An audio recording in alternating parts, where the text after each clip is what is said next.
CJ Stroud is officially in a sophomore slump. We'll tell you how to value him in your dynasty leagues in this episode of the Locked On Dynasty Football Podcast.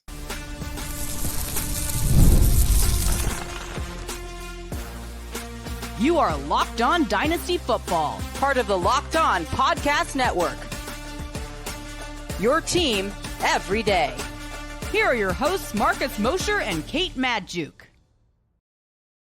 Welcome back to the Locked On Dynasty Football Podcast, part of the Locked On Podcast Network, your team every day. We'd like to thank you for making us your first listen of the day. Today's episode is brought to you by Game Time. Download the Game Time app, create an account, and use promo code LOCKEDONNFL for $20 off your first purchase. Welcome back. I am your host, Marcus Mosher. You can follow me on Twitter at Marcus_Mosher. Joining me today, as always, is Kate Madjuk. You can follow her on Twitter at Kate Madjuk. On today's show, we're going to talk about those Jets wide receivers. We're going to do some promotion commotion at the end of today's show. But Kate, let's start with CJ Stroud, who had another really rough game on Thursday Night Football against the Jets. At one point in this game, he was 8 of 24, I believe. He finished the game 11 of 30 for 191 yards. Did not throw a touchdown, was sacked 8 times in this game. And Kate, it's been a struggle for Stroud over the last couple of weeks. He's thrown exactly 1 touchdown in 3 games. How concerned are you about CJ Stroud? I mean, there's some different components here that we need to talk about that are kind of leading to this slump in production. First of all, the offensive line is just not working out right now. Things aren't happening there. The pass protection, terrible. And when you don't have your full slate of weapons, you don't have Stephon Diggs, you don't have Nico Collins, that means that your players probably need to get open a little bit more quickly. You need to be designing some plays that are going to be probably a little bit more favorable to getting that ball out more quickly when you know the offensive line's struggling, when you know you don't necessarily have that luxury of time for plays to develop down the field. I don't feel like we've seen any of that here for CJ Stroud. Again, mentioned the lack of playmakers that are available to him right now.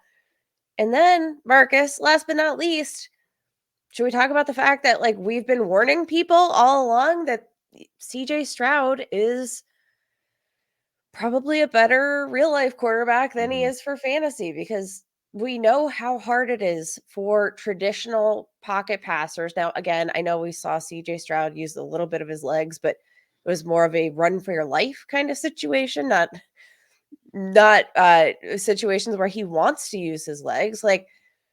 It's really hard for these guys to achieve fantasy relevance, because if you are to achieve fantasy relevance in that circumstance, you have to be an extremely efficient passer. And that is not CJ Stroud right now. And I understood why CJ Stroud was being ranked as high as he was last year, because there is some staying power, right? Like, he's the opposite of Anthony Richardson in the sense of he's already established. We know he's going to be a longtime starter in the NFL for the next 10 years, right? So there is safety and value in that. But when it comes to week-to-week projection and upside and floor, he just doesn't have the same upside as someone like Kyler Murray, who's being drafted behind him. I don't think he has the floor of somebody like Brock Purdy, who is consistently putting up big numbers in San Francisco's offense. Okay, going into the month of October, Stroud was being drafted as QB 7, ahead of Kyler, ahead of Joe Burrow, ahead of Dak, ahead of Caleb Williams, ahead of Brock Purdy, ahead of guys like Jared Goff and Baker Mayfield. And I understand those guys, but when it comes to ranking Stroud weekly, you can make a good case that he should be behind every one of those quarterbacks. I mean, I'm going to go. I don't know how hot of a take this is at this point. CJ Stroud is fully droppable in redraft leagues. I don't think you need to roster him right now. I don't know when things are going to improve, but it's probably not going to be anytime soon. Again, the offensive line, a huge problem. And maybe once we get Nico Collins back in the mix to help just spark something on offense, we'll see, that take maybe a little bit less pressure off of the offensive line and things start to click again, but fully droppable in redraft. And I'm going to be honest, I think the biggest question is like, how much do you value just having a starter, right? Like, because I think that is the pretty much the only intrinsic value that CJ Stroud, he offers some upside as a passer. Sure. I'm not trying to diminish that, but it's kind of similar to like what a Patrick Mahomes does, right? Like he's just a really good quarterback that you're not going to have to worry about losing his job. And how highly should we be valuing that in Dynasty? I don't know, because it doesn't feel like a league winning strategy. No, but there is some safety and reliability to it. But the problem is there's always going to be quarterbacks out there that give you a bigger advantage than CJ Stroud. And maybe things turn around, Kate. Like maybe Nico Collins comes back and the offense really takes off. I don't know. There was a sequence last night, and I'm sure you saw it. At the end of the game, the Texans were down 4. They got the ball after a penalty on a field goal. They got it at the 10-yard line, and the sequence was run for 1 yard, run for -1 yard, throw into the back of the end zone. Like, I think this is just a team that wants to run the ball a lot. 36 carries last night, 24 for Joe Mixon. It seems like under Bobby Slowick, they really want to be a balanced team. In fact, they might even want to be a run first team. And I don't know if I want a quarterback on a run first team who's not giving me rushing upside and it's not throwing for a bunch of touchdowns either. I do think there's like I think the run game that we've been seeing in recent weeks, I do think it's a little bit of a product of situation here. So yeah, I understand the concern about a run heavy script. I think what they're probably doing is just trying to take a little bit of pressure off the pass without their top playmakers, which I think that's probably a good move. Didn't pan out for him, but yeah, I don't know. So Right. where should we be valuing CJ Stroud here? Because he's being ranked ahead of Kyler Murray. That doesn't I'd feel take great. Kyler easily. Not even think twice about it. The names behind him, I think, are kind of the interesting ones. Or how about one spot ahead? We've got Patrick Mahomes, QB6. Mahomes. Okay. Probably some more rushing upside as well. How about And Joe Burrow? I was going to say about Mahomes, at least we've seen Mahomes have these 35, 40, 50 touchdown seasons. Like it's in him. And maybe there's a chance that they get a receiver next year and it goes off. But yeah, Mahomes. I would rather have Stroud than Burrow. Okay. Injury stuff. As much as I love Joe Burrow, the injury stuff is so concerning with me. Yeah, I think I'm with you there. Joe Burrow obviously has some questions about like personnel as well. Dak Prescott, I'll take Stroud. probably CJ Stroud.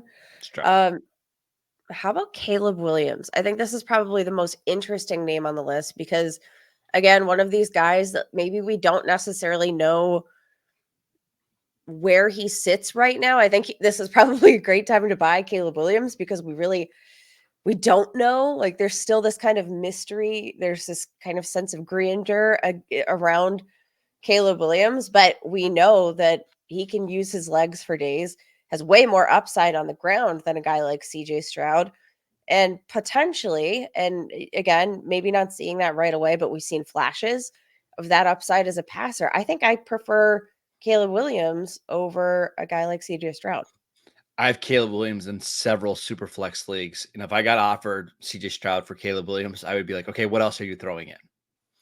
Like Yeah. I would want something else on top like of give Stroud. me more. Show me the money. I wouldn't even think twice, or I wouldn't even think about a trade straight up Caleb Williams for CJ Stroud. But check the value in your leagues because again, this is one of those situations where I do think that people kind of hang on to the real life excitement of watching CJ Stroud playing football. But I mean, Marcus, dating back to last year, 3 top 5 performances. That is as many as that's one more, sorry, than Jaden Daniels has had in What about his. Joe Flacco? Has Joe Flacco had more top 5 performances than CJ Stroud? Ooh, that's a great question. Let's check that out here. We had one this season. Here in what was it, week 5? We had a top 5 performance. I have to imagine there were at least 3, right? Okay. He only How many? started 5 games last year in the regular season, so we're talking about like a 7-game sample size. Yes, Joe Flacco has 3 finishes as a top 5 quarterback per There you go. PFF, and that is the stat you need to know for the day. Exactly. Wow. Excellent. Okay, Uh, that proves everything. yeah. I also would take Brock Purdy over C.J. Stroud. Not as a real life NFL quarterback, but for a fantasy asset, I get a guy on Kyle Shanahan's offense. Sign me up. Sounds great. Same. All right, let's talk about those Jets wide receivers who both went off on Thursday Night Football. I want to talk about Garrett Wilson and Davante Adams as dynasty value next. This episode is brought to you by Game Time. I absolutely love Game Time. Game Time is the only ticketing app that I use when I want to go see my favorite teams play. Game Time now has a new feature called Game Time Picks that makes getting tickets to see your favorite teams play live even easier. Game Time Picks filters out the fluff to show you only the incredible deals on great seats, so you don't have to waste your time searching through thousands of tickets. One of my favorite things about Game Time is that you're going to get a panoramic view of your seats before you buy. When I go to football games, I either like to sit like right in the middle of the field at the 50-yard line or in the end zone if I can, but I don't want to be where the goalposts are blocking my view. With Game Time, you're going to know exactly what your seats look like before you buy. Plus, they have the lowest price guarantee, or Game Time will credit you 110% of the difference. Take the guesswork out of buying tickets with Game Time Picks. Download the Game Time app, create an account, and use promo code LOCKEDONNFL for $20 off your first purchase. Terms apply. Again, create an account, redeem promo code LOCKEDONNFL for $20 off. Download Game Time today. What time is it? Game Time. This episode is brought to you by 5 Hour Energy. Our friends over at 5 Hour Energy know that being a passionate football fan isn't just a hobby, it's a way of life. It takes a lot of energy to power through all-day tailgates, touchdown celebrations, or an agonizing second overtime, which is why they've created the Stand the Fan 5 Hour Energy Shot with a special flavor called Fan Fuel, the energy shot made just for super fans like you, the fans who are first in the parking lot and the ones that are the last to leave. We see you. You know what gave me a little bit of fan fuel this week? How about Garrett Wilson's touchdown against the Texans? I was getting a little bit sleepy in that game. Saw that catch. That woke me right up. One of the best catches you'll ever see. But if you're having trouble staying awake, go to 5 Hour Energy. They know no matter what team you root for, being a fan requires heart, soul, and a whole lot of energy. Whether you're prepping for a big tailgate or ironing your favorite jersey, your game day to-do list is always a mile long. That's why the limited edition Stand the Fan 5 Hour Energy Shot is here to help keep you fueled throughout the season. What's your fan fuel this week? Whatever it is, do it with a 5 Hour Energy, available on 5hourenergy.com, shipped nationwide. Welcome back to the Locked On Dynasty Football Podcast. We'd like to thank you for making us your first listen of the day. We are breaking down the Thursday Night Football matchup between the Texans and the Jets. Okay, let's start with Garrett Wilson. 9 for 90 and 2 touchdowns. He's really started to come on over the last month. Right now on the season, 60 catches, most in the NFL, 663 yards, second most in the NFL, 5 receiving touchdowns, tied for fourth most in the NFL. Is Garrett Wilson a top 12 dynasty wide receiver moving forward? I don't want to like fluctuate too much. I think we need to probably I feel like every time I watch Garrett Wilson play football, I need to just like measure myself a little bit and say, like, calm down. Don't get too excited. Don't react. Don't blink, because I'm getting a little nauseous from this Garrett Wilson roller coaster. I'm going to be totally honest with you. Now, obviously, we're seeing him come into his own. And I think what's probably like more telling is just the fact that the Jets offense is just doing something. But I'm going to say, like, yeah, the Jets going up against this Texans defense that I think has a lot of great players, but not necessarily like this shutdown unit right now. Um, I don't really know what to make of the Jets yet, because I think even now, I watched that game last night. I watched some of the throws. Like, still don't think Aaron Rodgers looks great. I still don't think. So I here's don't what makes me know. feel confident about Garrett Wilson. over the last 5 games, Kate, he has 60 targets. 60. And now he's come through. In those 5 games, he's well over 500 receiving yards. He's got 4 touchdowns in that stretch. He's playing really good football. I think the argument against Garrett Wilson is who is his long-term quarterback? Because when you look at the other receivers that are currently being drafted ahead of them or ahead of him, all of those guys have established quarterbacks, right? And that's the thing with Garrett Wilson. But do you think Aaron Rodgers comes back next year? No. See, I think he does. Here's the I mean, I guess it kind of depends on like how you think this season plays out. I don't believe in the Jets for real. I think this was a pretty big desperation win against against another team's offense who is depleted, playing behind a broken offensive line, without a defense strong enough to back it up. I don't think that like if you beat the Texans at their peak, that would impress me. I don't know that this impresses me all that much. I think the question is more so like, do you think that Aaron Rodgers is really going to want to go out? Like, he's already looked pretty bad this year. He's already been pretty banged up. He's been listed with just about every single injury that he has a body part to match. Like,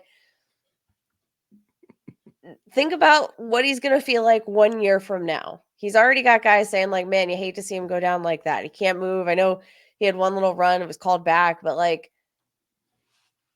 I think. are you really buying into it that Aaron Yes. Rodgers is going to like continue to perform? And if not, I don't think he's going to want to go out like that.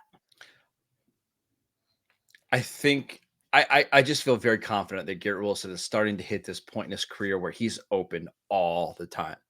And whether it's Rodgers that comes back in 2025, and I do think even if Rodgers comes back next year, he's going to be able to get the ball to Garrett Wilson. Like I'm not concerned about that. Now he might not be a good NFL quarterback, but he's going to be able to feed his number 1 receiver.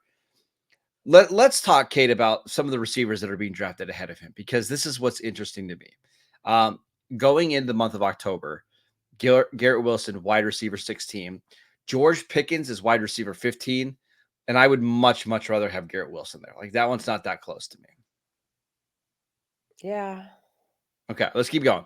Jaden Reed, wide receiver 14. You're obviously going to take your guy Reed right there, correct? I think so. Okay. Devontae Smith, wide receiver 13. Garrett Wilson easily. Yep. Okay, so Rashee Rice, wide receiver 12. Garrett Wilson. Okay. DK Metcalf, wide receiver 11. Garrett Wilson. Puka Nacua, wide receiver 10. I'd rather have Puka. I'll take Puka. Chris Olave, wide receiver 9. Garrett Wilson. So we're already talking about Garrett Wilson as a top 12 receiver just by process of elimination there. Like once we get the new batch of ADP, it's pretty comfortably. So if you had a chance to buy Garrett Wilson over the last couple of weeks and you bought low, I think you're going to get some extra value after the way he's performed. Yeah, I think that's fair. I'm also just trying to be measured, trying to be cool, trying to be chill. I'm trying not to overreact to every game, but I mean, yeah, he looks more the part. And maybe this is, in part that kind of effect. Like suddenly you have kind of 2 number 1 wide receivers, makes defenses just a little bit, gives them just a little bit of that extra challenge. And maybe that plays into it as well. But my biggest concern, again, just long-term, the quarterback situation, what is that going to look like long-term? Because we have seen, some challenging years with who's throwing Garrett Wilson. Very nice way to put it. Yeah. Now, I will say last night we saw no Allen Lazard. He was put on the injured reserve list. So we just saw the Jets receivers get a bunch of targets. Davante Adams had 11 targets. Garrett Wilson, 10 targets. Nobody else on the team had more than 4 targets. Breece Hall had 4. You look at the rest of the receivers, Mike Williams 2 targets.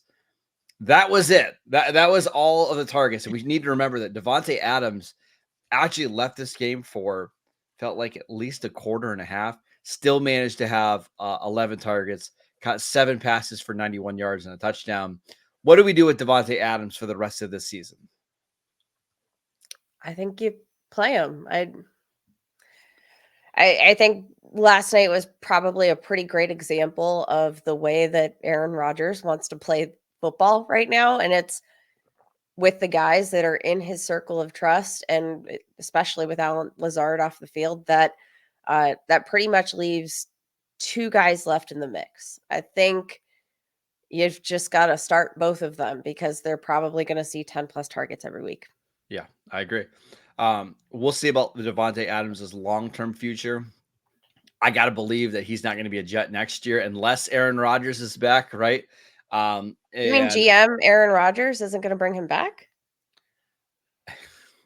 to me, those feel like a package deal, right? Like if Yeah. Rodgers comes back, Adams is coming back. If Adams doesn't come back, I don't see Rodgers coming back. So we'll see. But hey, at least signs of life from this Jets offense. They should have had 28 points in this game. Our guy Malachi Corley had an awesome 18-yard run. We're not going to mention what happened at the end of the run. It should have had a nice little touchdown. The offense did against one of the league's best defenses start to look functional. That's it. All right, let's do some promotion commotion. Players that we are promoting from our bench to our starting lineups. I gotta say, Kate, last night I had a team that had quite a few buys. Put Xavier Hutchinson in my starting lineup. Got a big old goose egg. So don't follow that one. We're gonna try to be much better here in today's segment. We will get to that next. This episode is brought to you by FanDuel. Get ready to take on the NFL action with FanDuel, America's #1 sportsbook, because right now, new customers can bet $5 and get $150 in bonus bets if you win. The FanDuel Sportsbook app gives you everything you need to place live bets on the NFL all in one place. So when you get a hunch in the middle of the game, you can check out the latest stats, view live play-by-play, and so much more on the same page where you place your bets. Just visit FanDuel.com to join today. You can get started with $150 in bonus bets if you win your first $5 bet. That is FanDuel.com. Never waste a hunch and make every moment more with FanDuel, an official sportsbook partner of the NFL. Welcome back to the Locked On Dynasty Football Podcast. We'd like to thank you for making us your first listen of the day. For your second listen, check out the new Locked On NFL show. 2 shows every single day. 1 in the morning with Tyler Rowland, 1 in the afternoon with Tony Wiggins for some real NFL talk. Download that podcast wherever you get your podcasts and on YouTube. All right, Kate, promotion commotion. Which players are you promoting from your bench or maybe even your waiver wire into your starting lineups in week 9?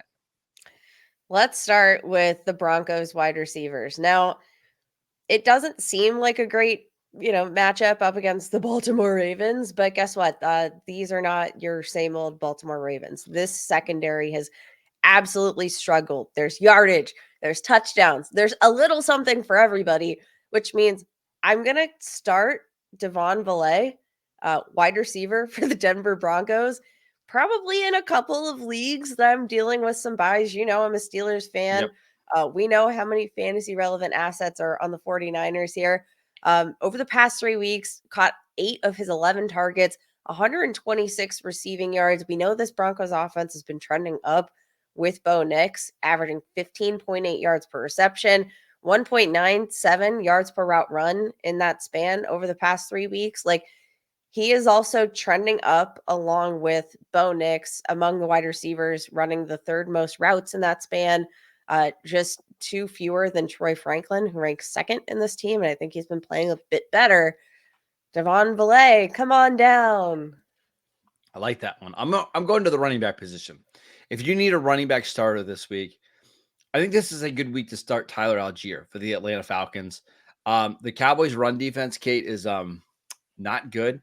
I actually thought they had a good day against San Francisco. They only allowed 220 yards on the ground in that game, and we thought that was good for the Cowboys, just to show you where we're at. This is a high-scoring game. According to FanDuel, the over-under on this game is 52, which is the highest in the NFL this week. I think there's a good chance that Tyler Algier scores a touchdown or 2. I think there's a good chance that he's getting, 14-ish carries or so. We've seen a couple games this year where he's gotten that much work. I think this is a good week to start Tyler Algier as a flex or as an RB2 if you need him. Yeah, I really like that call. And I do think that in general, we probably underrate Algier's general value in fantasy on a week to week basis. Like, I think there's a lot to like in that circumstance. How about Taysom Hill? How are we feeling about Taysom Hill? Love Who it. we've got a nice matchup up against the Carolina Panthers, and I know he's a tight end, kinda, but I'm looking at what he might be able to do on the ground here. The Carolina Panthers are allowing the most fantasy points per game to opposing running backs. I mean, the touchdowns that they've allowed, you get a touchdown, you get a touchdown. Like everybody gets a touchdown up against these Carolina Panthers, and we know their favorite package to utilize Taysom Hill in is this package around the goal line. If he's healthy and ready to go, I think Taysom Hill could have a really sneaky big day here. And it makes sense, Maybe Kate, with even Derek Carr being hurt a little bit, like they're probably not going to want to use him at all on any runs. So maybe this is a good game to like put Taysom Hill and kind of ease Derek Carr back onto the field. yeah, I think even if you maybe have a tight end that you're pretty comfortable starting on a week to week basis, this is a situation that I'm even willing to throw Taysom Hill, quote unquote, tight end into my flex, even though that's something I usually never do, because I think that the rewards could be pretty intriguing. My last guy, man, this one's gross. Gabe Davis for the Jacksonville Oh Jaguars. no, I mean, so we're down Brian Thomas, bad. yeah, I know. Brian Thomas, pretty unlikely to play this week. Christian Kirk is obviously out. Uh, we know Gabe Davis is going to run a bunch of routes, and I think this Philadelphia secondary can be had. I also think the Jags are just going to be throwing a lot in this game because I don't think their defense is good. Philadelphia's offense is starting to click. They're 7.5-point underdogs. So if you want a receiver that's going to likely get a lot of targets and going to run a lot of routes, I don't think Gabe Davis is a bad option. Assuming he plays, he was limited on practice at practice on Thursday. It does seem like he's going to play, but Gabe Davis, somebody that I'm comfortable starting. Whew. What a banger to end that off with. I love that. I know, Gabe Davis. All my Bills fans who listen to this podcast are just rolling their eyes at me. That's okay.